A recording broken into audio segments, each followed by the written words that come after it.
आणि आम्हाला दवाखान्यातलं सर्टिफिकेट दिलं आणि समोरच्या कोणाच्या तरी राजकीय दबावाखाली आमची फिर्याद घेत नाही. माझ्या वडिलांना मारहाण झाली आणि ते ठाणे अंमलदारांना सांगताय का त्याला जाऊ देऊ नका, समोरच्याला बोलवा, त्याची फिर्याद घ्या, याला मध्ये टाका.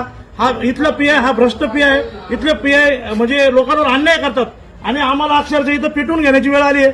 तरी पीआय म्हशीच्या कातड्याचे त्यांना काही फरक पडत नाही, ते उलटा आमच्यावर गुन्हा दाखल करून मला मध्ये टाकायचं म्हणताय.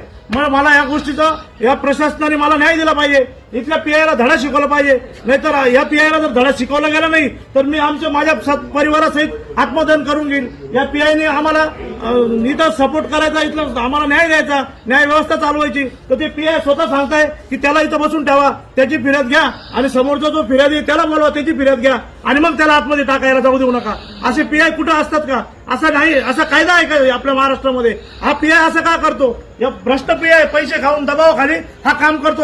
याचं सस्पेंड झालं पाहिजे, याच्यावर कारवाई झाली पाहिजे. आमची मागणी, हे नाव आहे त्यांचं, इथं लिहिलेलं नाव आहे, ते नाव आहे दिगंबर हरी भदाने. आमच्यावर अन्याय होते. आम्ही कंप्लेंट करायला आलोय, तरी आमची कंप्लेंट घ्यायला आम्ही 4 तासापासून इथे आलेलो आहोत. कोणीही कंप्लेंट घ्यायला तयार नाहीये. वरतून पीआय साहेब इकडच्या पोलिसांना सांगते त्यांची कंप्लेंट घेऊ नका, सकाळी या. आता आमच्या जीवाला धोका आहे, आम्ही घरी जाऊन मरू जगू. मग यांना आम्ही सांगायचं का? आम्हाला कोणी मदत करणार? पोलीस आम्हाला मदत करायला तयार नाहीये.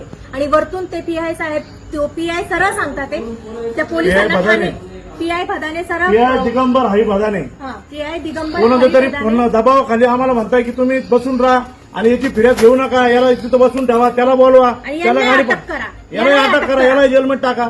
असा कायदा आहे म्हणजे गोरगरिबाला अन्याय करायचा आणि त्याला जेलमध्ये टाकायचं. म्हणजे आता आमच्यावर अन्याय झाला, आम्ही इथे कंप्लेंट